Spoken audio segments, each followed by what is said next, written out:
Et bonjour tout le monde. Aujourd'hui, on va faire le chou lacto fermenté. Il nous faut une petite carotte, une tête de chou blanc. Alors moi j'utilise la mandoline, c'est un peu plus simple. Alors là, c'est pas la plus grosse, donc c'est la moyenne. Et le bocal dans lequel je vais après tout mettre bien tassé. Alors le bocal, je le mets 5 minutes dans le micro-ondes pour stériliser.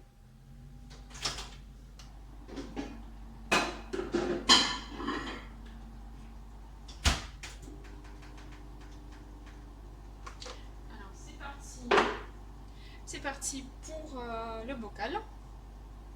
Et je vais commencer à faire ma carotte.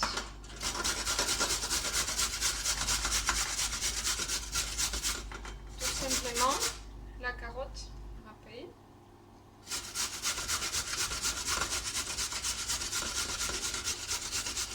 Ce qui me permettra après de l'ajouter à la fin dans mon chou.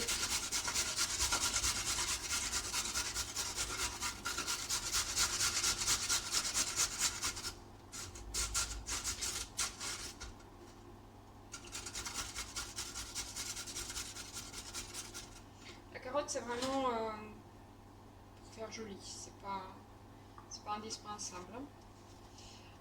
Du coup, une petite carotte, ça c'est prêt. Mon chou maintenant. J'ai un couteau bien aiguisé et je vais couper mon chou, donc je vais le nettoyer, je vais couper en 4.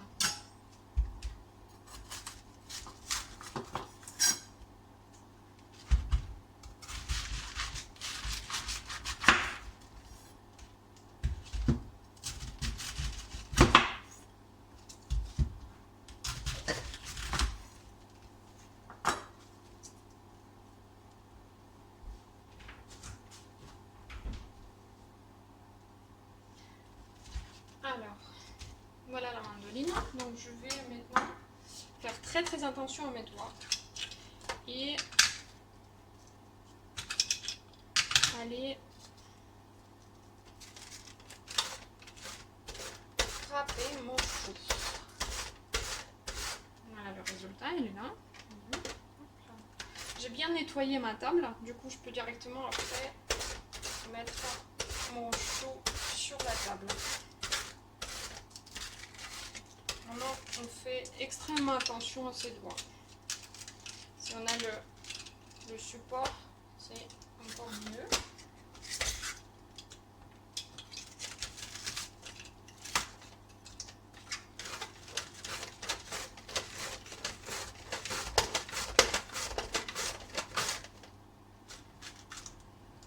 Ne les jetez pas de suite. Je vais expliquer pourquoi. Dans la chou fermenté, toutes ces parties qu'on a d'habitude, on a envie de couper dans toutes les recettes, le plus souvent les parties blanches, on les coupe et on les jette. Mais le chou fermenté, ce qui est sympa, c'est que cette partie-là, c'est la plus difficile. Donc on essaie de les garder au maximum.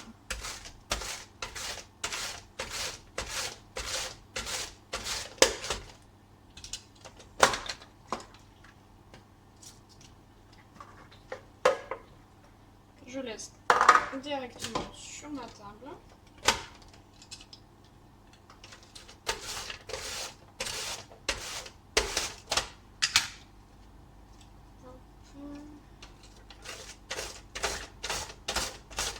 Je vais aller vraiment ces parties-là, les parties blancs du chou qu'on jette, ben on les garde cette fois-ci.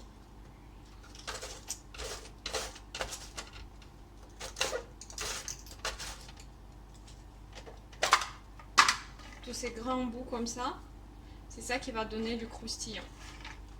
Du croum croum, c'est comme si on marchait dans la neige.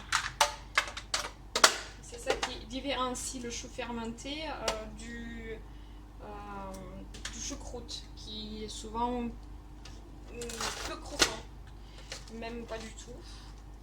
Ce qui me plaît pas,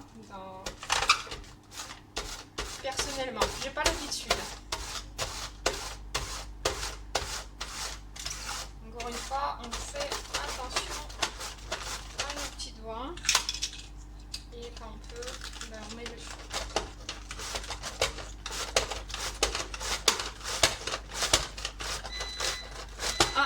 c'est mon bocal.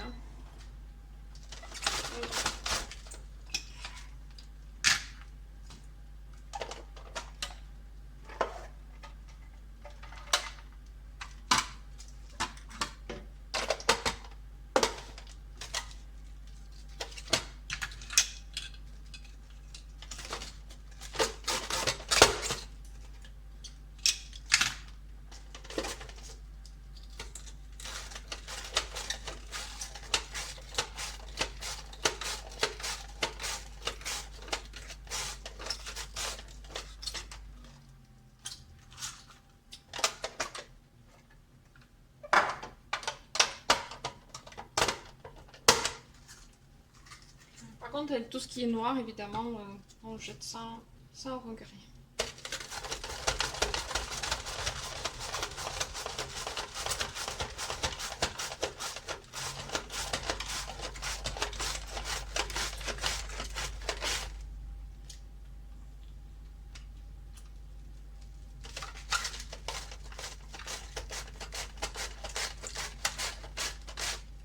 L'avantage de chou lacto fermenté, c'est que c'est un apport très précieux des bactéries vivantes pour votre microbiote, accompagné des fibres qui sont déjà,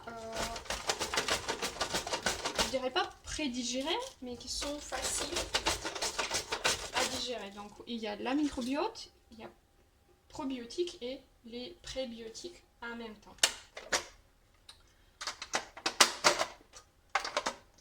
Cette recette est très ancienne parce que les Slaves elles préparent le chou comme ça depuis des millénaires et ça a permis de tenir en hiver quand il y a très peu de légumes et quand il y a très peu d'apport de légumes frais et un apport en fibres qui est moindre qu'en été.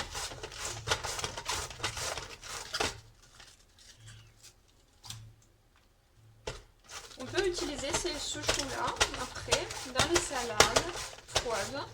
On peut cuisiner. Elle peut être cuisinée et c'est pas tout à fait comme choucroute, mais en mélangeant avec le chou cru,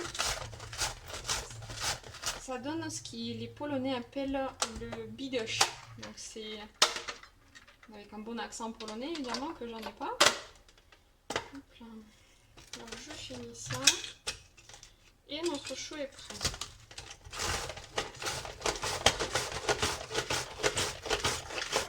Alors jusque là rien de sorcier, même c'est extrêmement facile. Alors hop là. Voilà.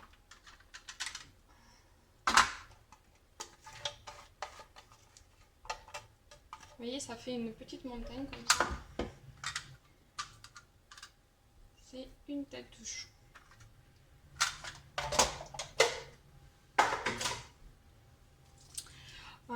Je vais garder ces petits bouts là comme ça.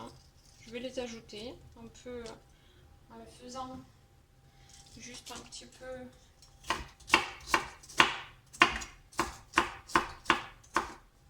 des gros morceaux comme ça. C'est délicieux après dans le...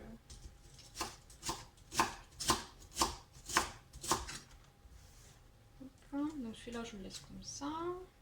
Mon père qui m'a donné cette recette, et il m'a dit que lui, il adorait quand sa maman lui a préparé le chou en hiver. Ils habitaient à la campagne. Et il lui demandait exprès de lui mettre que du blanc parce que c'était ce qui donnait du goût et ce qui était le plus croustillant, croquant, le plus croquant. On peut le faire à la main, couper le chou, ça prend un peu plus de temps.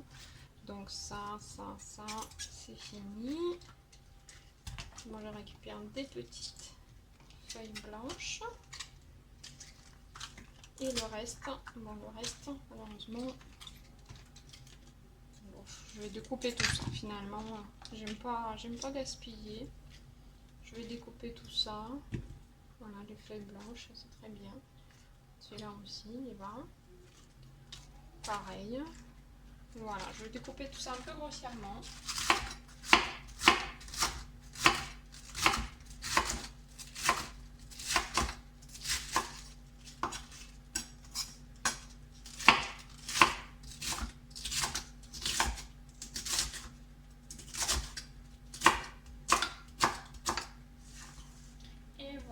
Alors pour cette quantité de chou, je vais prendre du gros sel. On peut utiliser le gros sel blanc classique ou le gros sel marin, comme ça. Donc, je vais prendre, j'ai déjà une cuillère, je sais pas à quoi ça peut correspondre, une cuillère, c'est pas vraiment une cuillère, mais moi j'aime bien. Donc je vais en prendre un gros comme ça. Donc je le dispatche mon chou et je passe partout avec mon sel. Bon, encore un petit peu. Voilà. C'est vraiment au pif, il n'y a pas de recette. Il n'y a pas de recette précise. Et maintenant je vais attendre. Donc, je vais faire une petite pause dans la vidéo. Je vais attendre que le chou il brille. Donc avec le sel il va demander au chou de rendre l'eau, de rendre le jus. Et vous entendez déjà comment ça fait? Voilà, c'est ce qu'on veut garder dans le chou. C'est vraiment ce croustillant là. Vous entendez? Voilà, c'est ce qu'on va garder dans le chou. Bon, on le laisse se reposer. On a bien mélangé avec le sel. Allez dessous, retournez-le un petit peu. Vous voyez, il faut que ça soit bien propre de partout. Hop là, on ramasse. Déjà, je vois que ça brille. Je ne sais pas si ça voit à la caméra, mais le chou commence de briller. Donc, on le laisse reposer quelques minutes. Ça peut aller jusqu'à 10-15 minutes parce que chaque chou, les choux ne sont pas pareils. Voilà, c'est ce bruit-là que je veux que ça... Voilà. C'est exactement ce qui fait que moi j'adore le chou fermenté. C'est ce bruit-là, le bruit de croum croum. Alors les carottes ne participent pas encore. Hein. Ça y est, le chou il brille, ça veut dire qu'il est rempli de jus. Et c'est ce jus-là qui va faire qu'après dans le bocal, il va se remplir. Et bon, je laisse se reposer, je prépare mon bocal et je reviens pour la suite. Alors, je suis revenue 5 minutes après. Le chou il est bien brillant. Je vois que il a rendu le jus un petit peu. Et je vais commencer de le travailler. Alors, pour ceux qui ont des mains un peu fragiles, vous pouvez utiliser le rouleau. Donc, vous roulez dessus, comme ça. Moi, j'aime bien travailler avec les mains. Donc, en dessous. Et comme si on travaillait la pâte à pain. Donc, ça fait travailler un peu tout le corps. On serre le Pyrénées, les filles. Ça permet aussi de... Et allez, c'est parti.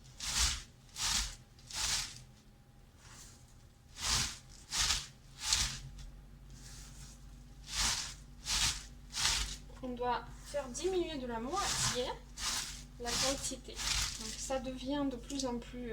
Quand ça colle aux mains, ça veut dire qu'on fait un bon travail, mais il faut que ça coule sur la table. Donc la table, elle doit devenir bien brillante. Vous voyez déjà, il y a beaucoup moins de quantité, la quantité diminue. Et le bruit qui est juste agréable.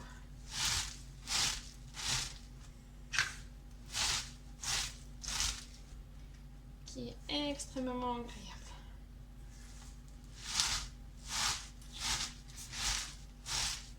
Il faut que ça fasse des flaques. Quand vous ouvrez comme ça, il faut que ça fasse des flaques de jus sur la table. Est-ce que je force? Alors, j'appuie plutôt qu'avec tout mon corps. C'est pas que le bras qui travaille, sinon on va se fatiguer très très vite. Ah, voilà. Voilà mes flaques qui arrivent.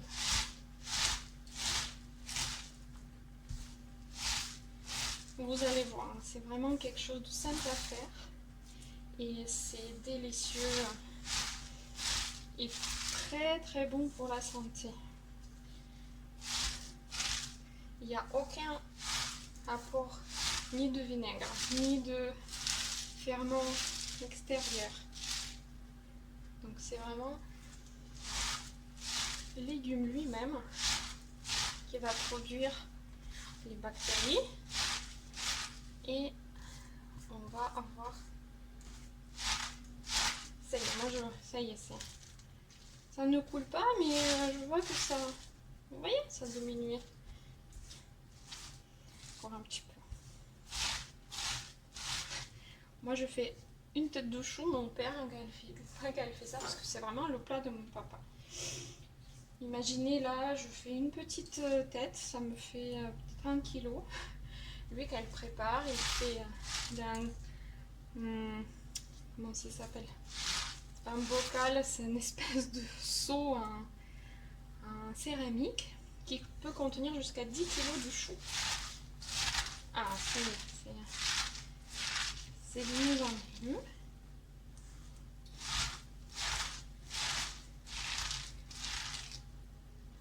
C'est à votre rythme, il n'y a pas la course, donc c'est pas à faire en 10 minutes. Si vous voulez, vous prenez par des petits morceaux et vous travaillez.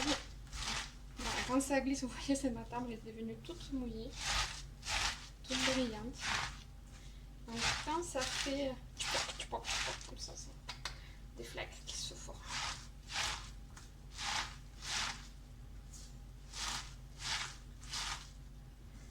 Voilà, on a bien travaillé le chou. Il est devenu un peu plus molle, mais on a gardé ce bruit qu'on désire voir à la fin. À ce moment-là, on peut ajouter, donc quand on a fini de travailler, je pense que c'est bon, hein, il flotte là dans l'eau. On ajoute notre carotte. Encore une fois, la carotte c'est purement esthétique. Donc elle n'ajoute ni le goût, ni la fermentation, c'est purement esthétique. Bon, il ne faut pas en mettre beaucoup, mais il faut quand même, tu vas voir, ça égaye un peu le paysage. On mélange bien. Et là, pour la prochaine étape, il va nous falloir quelque chose qui nous permettra de bien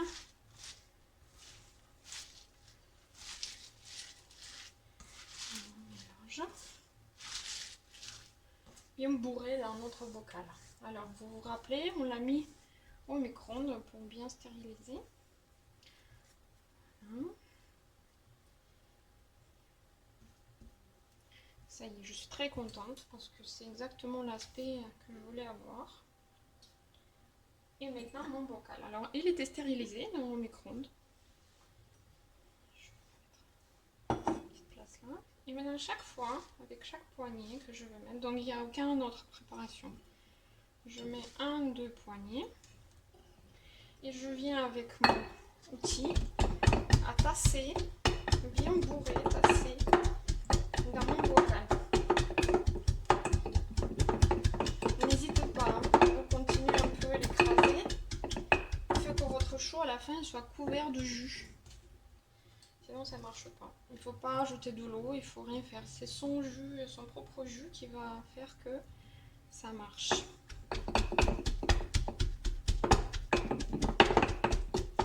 Il ne faut pas le faire dans quelque chose de métallique, ni inox. Donc on choisit un bocal en verre ou en céramique. C'est vraiment, sinon la fermentation ne se fait pas. Pour vraiment préparer un grand bocal. Moi ce bocal là, il vient des cornichons salés que j'ai acheté, les cornichons que j'ai acheté à la grande surface.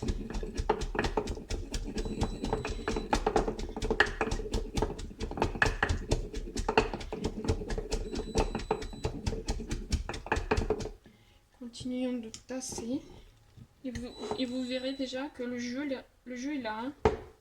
Le chou il rare le jus.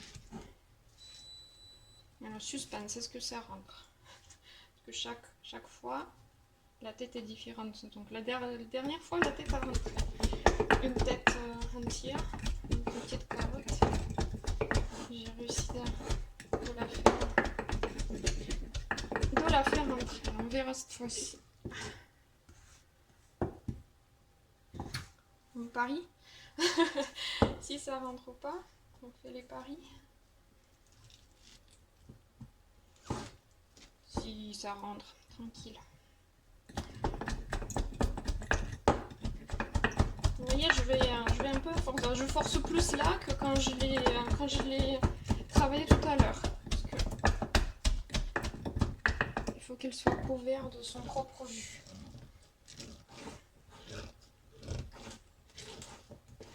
Je vois que le jus monte déjà, donc c'est bien. Avec ce passage-là, il est un peu encore plus physique que le précédent. Mais bon. C'est ce qu'on appelle les... Oh, vous voyez, ça coule à la fin. C'est ce qu'on appelle les efforts physiques appliqués. Moi, j'aime bien de faire quelque chose qui apporte.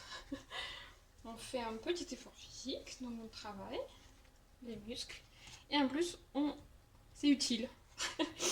On a fait le chou, par exemple. Nickel. Alors, on continue de le bourrer. Et je vois déjà... Je sais pas si vous le voyez. Hop là, il y a le jus à l'intérieur. Il est là, rose, qui remonte. Il faut essayer de faire ça. Voilà, le jus, il est là. Ça veut dire qu'on a bien travaillé le chou et que il va être bien protégé par cette liquide. Vous voyez, ça. Déjà, vous avez vu hein, le processus. Donc, processus, il n'y a pas d'ajout de. Il n'y a aucun ajout de liquide. C'est vraiment que le jus. Alors maintenant, le but, c'est que il faut quelque chose qui appuie ici. Bon, la tête ne nous permet pas de faire beaucoup, mais voilà, c'est déjà pas mal. Donc on voit le jus. Encore plus, ça serait vraiment top. Donc trouver quelque chose qui rentre. Moi, je vais peut-être changer tout à l'heure. Je vais trouver quelque chose qui rentre plus. Et ça doit être couvert de son propre jus. C'est pas mal. Faites attention, si vraiment le chou est rempli de rabord, par la fermentation, ça va faire des bulles et ça peut couler. Donc mettez-le sur une petite assiette, comme ça. Mettez-le sur une petite assiette qui permettra au jus de couler. Et on le laisse sur la table, comme ça, dans ma cuisine, pendant 2 jours. Alors 2 jours, on ne le touche pas. On peut juste vérifier que le jus il monte et que ça soit couvert. Il faut surveiller ça. Mais au bout de 2 jours, il faut venir avec une pique. Moi, je prends une pique un bâton chinois.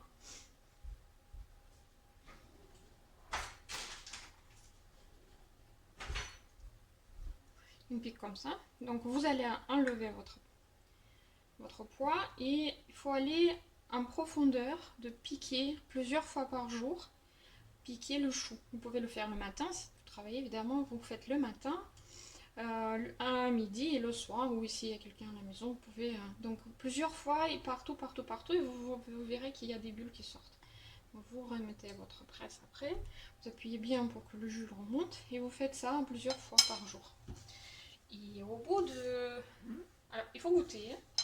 Au bout de 3 jours, vous allez goûter et vous verrez que le goût fermenté et le goût salé, ils vont se mélanger.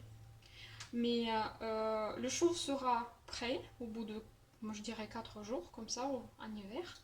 Au bout de 4 jours, quand vous allez le goûter, et vous sentirez le goût fermenté qui prend sur le sel. Et voilà, notre chou est prêt. Maintenant, il faut nettoyer la cuisine. Bon, c'est le seul inconvénient, c'est vrai qu'il y en a de partout. Je vais tout ajouter dedans, on ne jette pas. Il ne faut pas jeter. Hop là. Alors c'est parfait, maintenant vous savez faire. Après les 4 jours, on le met sous couvercle et dans le frigo et on mange 2-3 semaines, ça se garde au frigo facilement. Je vous souhaite une agréable journée. Au revoir.